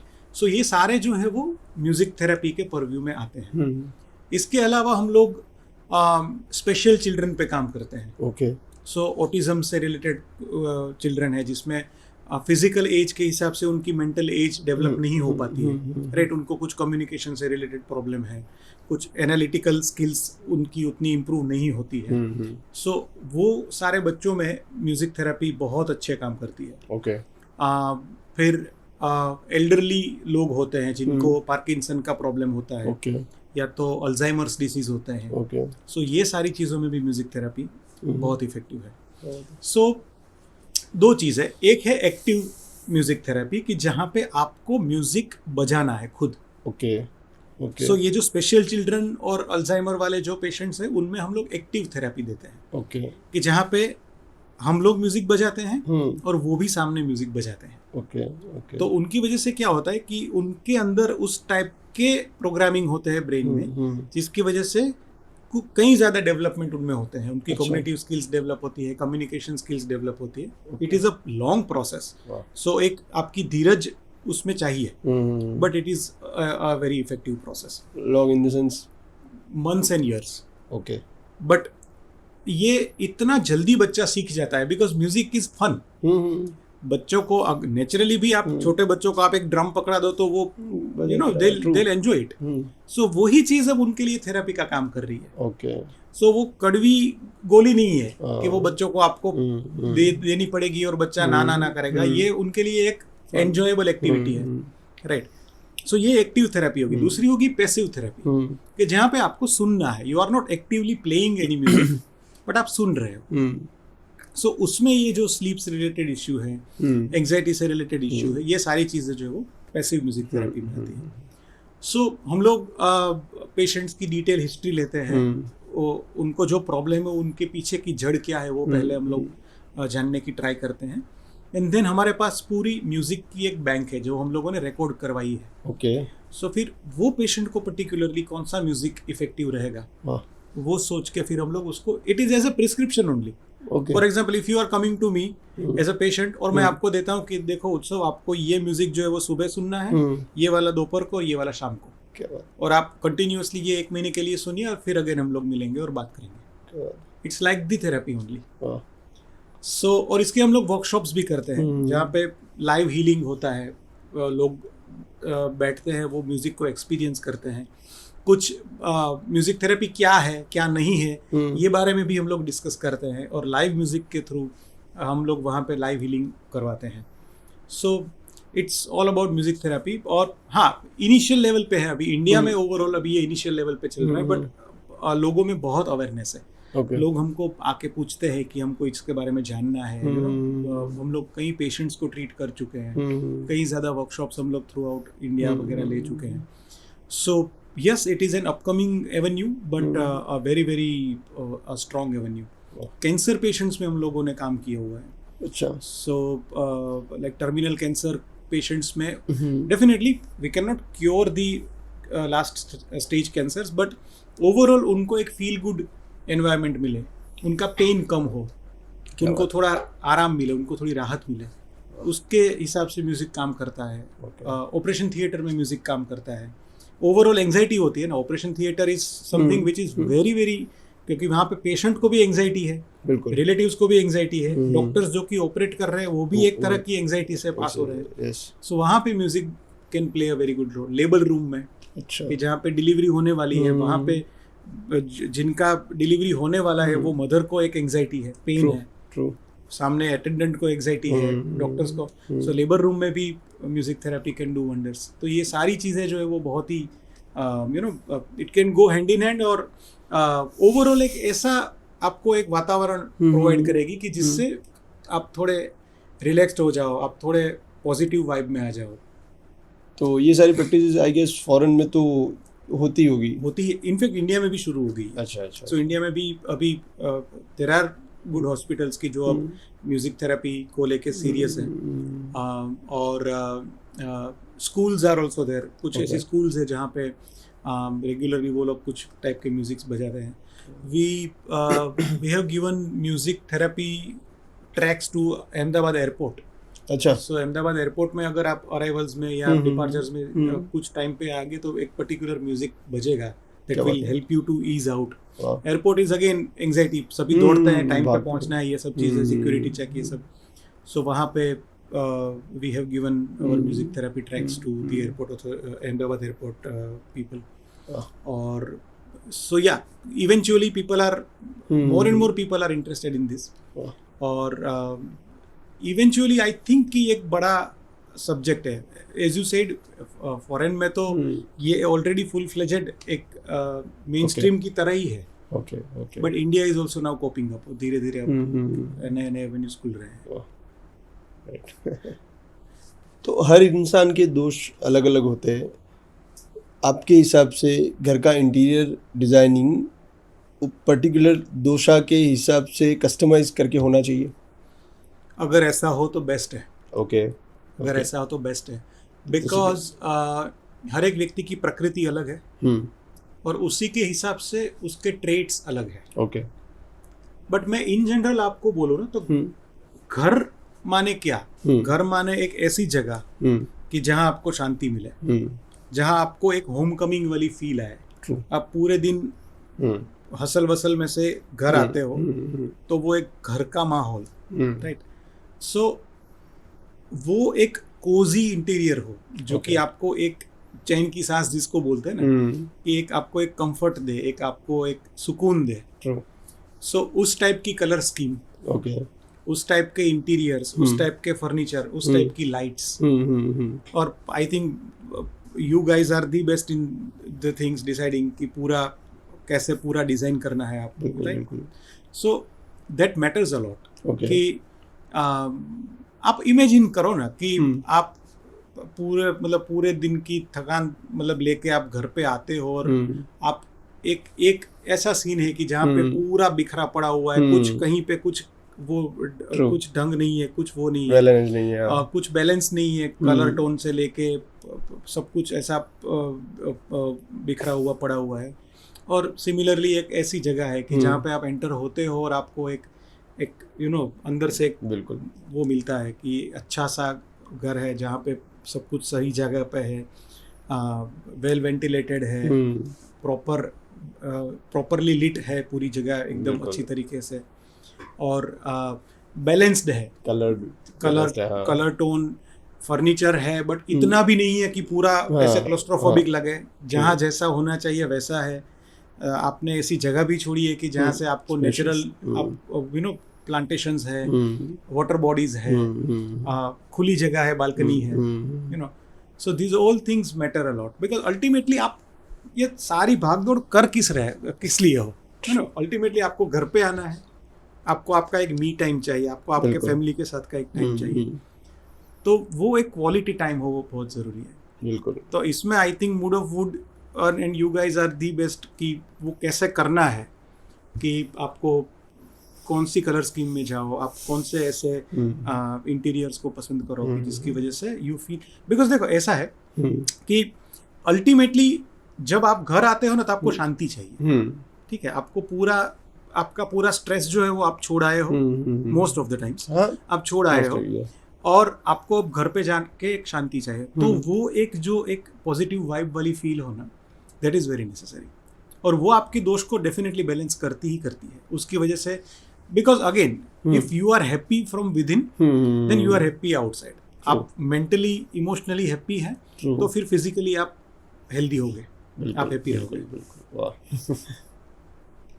सो आयुर्वेद के 5 एलिमेंट्स पृथ्वी, जल, अग्नि, वायु, आकाश, क्या इंटीरियर में उसका बैलेंस किया जा सकता है और ये कितना इम्पोर्टेंट है? It is very important actually. ये 5 महाभूत जो है, पृथ्वी, जल, अग्नि, वायु, आकाश, ये 5 महाभूत जो है उसी से पूरी दुनिया बनी है. और यत् पिंडे तत् ब्रह्मांडे, ये सिद्धांत है. तो मतलब जो ब्रह्मांड में है वही हमारे शरीर में है, एंड वाइस वर्सा, जो हमारे शरीर में है वही ब्रह्मांड में है. राइट. अब ये 5 जो एलिमेंट्स है उसका बैलेंस बहुत जरूरी है. हमारे जो 3 दोष हैं, इन 3 दोष में भी ये 5 एलिमेंट है ही. बिकॉज पूरे विश्व में वही, मतलब पृथ्वी जो है वो, पूरा विश्व जो है वो ये 5 एलिमेंट से ही बना हुआ है. राइट. सो वो बैलेंस बहुत जरूरी है. Now I am not a vastu expert, but I think vastu में भी ये है, यही बोलेंगे. राइट. कि आपको जैसे आपका किचन है, सो वो किचन जो है उसमें आपके अग्नि महाभूत की प्रेजेंस सबसे ज्यादा है. तो उसको उस हिसाब से आपको डिजाइन करना चाहिए, उस दिशा में उस हिसाब से आपको डिजाइन करना चाहिए, जिसकी वजह से वो अग्नि महाभूत का जो गुड क्वालिटीज है वो आपको वहां पे मिले. सिमिलरली जल महाभूत है, सो जल महाभूत को उस जगह पे आपको स्थापित करना चाहिए उस तरीके से, जिसकी वजह से उसकी जो गुड क्वालिटीज है वो आपको मिले। सिमिलरली वायु, वेल वेंटिलेटेड स्पेस, आपको प्रॉपर क्रॉस वेंटिलेशन मिल जाए पूरा, दैट इज तो वेरी नेसेसरी। सिमिलरली सनलाइट जो है वो आपको प्रॉपरली मिलनी चाहिए। आकाश इज ऑल्सो वेरी इंपॉर्टेंट। आकाश is nothing but the vacuum space. So वो एक खुलापन महसूस होना चाहिए। कई लोगों के घर में क्या होता है कि इतना ज्यादा भरा भरा लगता है कि आपको थोड़ा सा वो महसूस होना चाहिए। सो थोड़ा सा खुला एक एम्प्टी स्पेस हो, सो दैट यू कैन वो एक visually you can breathe properly कि ये वो है, तो that is also very important. या सो ओवरऑल एक जो ये बैलेंस है ना वो बहुत जरूरी है। और आई वुड से कि आयुर्वेद के हिसाब से भी है और ये वास्तु के एंगल से भी है। So I am not a vastu expert, but I am sure कि जब आप कोई वास्तु एक्सपर्ट के साथ बात करेंगे तो वो शायद और डिटेल में आपको ये सब चीज़ें समझा पाए। बिकॉज उसमें फिर अगेन एलिमेंट्स के हिसाब से कलर की चॉइस वो भी मायने रखती है। एलिमेंट्स के हिसाब से आप कौन कौन से फॉर एग्जांपल वाटर बॉडीज को आपको कहाँ पे रखना है, भले ही वो छोटे से ही वो क्यों ना हो, छोटे से फाउंटेन या छोटा सा वाटर बॉडी आप कहीं पे रखते हैं, या तो आप चाइम्स कहीं पे रखते हैं ताकि वो एक पॉजिटिव वाइब वो साउंड की वजह से आता है। सो ये सारी चीजें हैं जो these are very small things but it plays eventually it plays a big role. So I think ये पांचों एलिमेंट का balance with in the body भी इतना ही जरूरी है और आउटसाइड द बॉडी भी इतना ही जरूरी है। केदार भाई, फन रैपिड फायर राउंड लेते हैं। एक आयुर्वेदिक हब जो सबको लेना चाहिए। ऑनेस्टली मैं ये नहीं बोल सकता, अंडर ऑब्जर्वेशन लीजिए, डॉक्टर्स के गाइडेंस के आधार पे लीजिए। बट अगर आई वाज देयर तो मैं जो ले रहा हूँ वो मैंने आगे बोला, वो भूमि आम्ल की जो औषध है वो मैं पिछले कई सालों से कंज्यूम कर रहा हूँ। बिकॉज फॉर माई बॉडी वो बहुत अच्छा मुझे सूट करता है। वो अच्छा इम्यूनिटी बूस्टर है और बहुत ही अच्छा लीवर टॉनिक भी है। बट या डिफरेंट बॉडी टाइप के हिसाब से, बट यस डेफिनेटली रेगुलरली कुछ हर्ब्स आप कंज्यूम कर सकते हैं just to maintain your health. एक गुजराती डिश जो सीक्रेटली आयुर्वेदिक है। एक गुजराती डिश जो सीक्रेटली आयुर्वेदिक है, खिचड़ी। अच्छा, khichdi is Ayurvedic. Okay, because it is very easy to digest, light food है वो। उसमें आप सिर्फ पुराने चावल और दाल का यूज कर रहे हो और अच्छा गाय का घी, देसी घी आप डालते हो। सो वो बहुत ही ज्यादा न्यूट्रिशनल वैल्यू से भरपूर है और पैरेलली वो इजी टू डाइजेस्ट भी है। सो आयुर्वेद में भी जो रोगी का डाइजेस्टिव सिस्टम बहुत वीक है ना, उनको बहुत ही पतली खिचड़ी खाने का बोला है। खिचड़ी को संस्कृत में कृशरा कहते हैं। कृशरा कहते हैं। और वो पतली खिचड़ी जो इसको बोलते हैं, पानी जैसी जो खिचड़ी होती है वो बोलते हैं। जो पंचकर्मा की प्रोसेस की हम लोगों ने बात की ना, उसमें फिर वो डाइट में वो आती है कि जहाँ पे आपको मूंग की और चावल की एकदम पतली सी खिचड़ी आपको खाने का कहा जाता है। So khichdi is a proper Ayurvedic food. एक गाना जो स्ट्रेस के लिए प्रिस्क्राइब किया जा सकता है। अगेन वो चॉइस है सभी का। बट मैं आप एक ये चीज कर सकता हूँ कि हम लोगों ने कुछ ऐसे ट्रैक्स बनाए हैं जिसमें कुछ ट्रैक्स स्ट्रेस के लिए है, कुछ नींद के लिए है, कुछ आपको बूस्ट अप होने के लिए है। सो उसमें एक शांत चित्त करके एक ट्रैक है जो एक पर्टिकुलर राग का ट्रैक है। वो ट्रैक अगर आप सुनेंगे तो आपका स्ट्रेस रिलीव होने में it will help a lot. तो हम वो कर दें हमारे यूजर्स के लिए, वो हम उसका लिंक जो it is free to listen, you can download also, उसका यूट्यूब लिंक हम डाल देते हैं। वो शांत चित्त करके एक ट्रैक है जो कि हमारा ही खुद का बनाया हुआ है। क्या बात है। वो बहुत ही सुंदर ट्रैक, आप सुनेंगे और आंखें बंद करके तो आप शांत, मतलब वो you will feel it. Thank you on behalf of all the users. Thank you. वो हम लोग प्रिस्क्रिप्शन डाल देंगे। सो केदार भाई, आपका बहुत बहुत धन्यवाद। Thank you so much. Thank you for having me. आज हमने आयुर्वेद को एक नई नज़र से समझा, as a lifestyle science, not just a treatment system. Music और हीलिंग के कनेक्शन को भी बहुत डीपली समझा। दोस्तों, अगर आपको ये एपिसोड वैल्यूएबल लगा तो ज़रूर शेयर करिए और अपने दिन की शुरुआत आयुर्वेद के एक सिंपल रिचुअल से करके देखिए। ये था टॉकिंग चेयर्स, जहाँ हर कुर्सी एक कहानी कहती है। मिलते हैं अगले एपिसोड में एक नए मेहमान के साथ।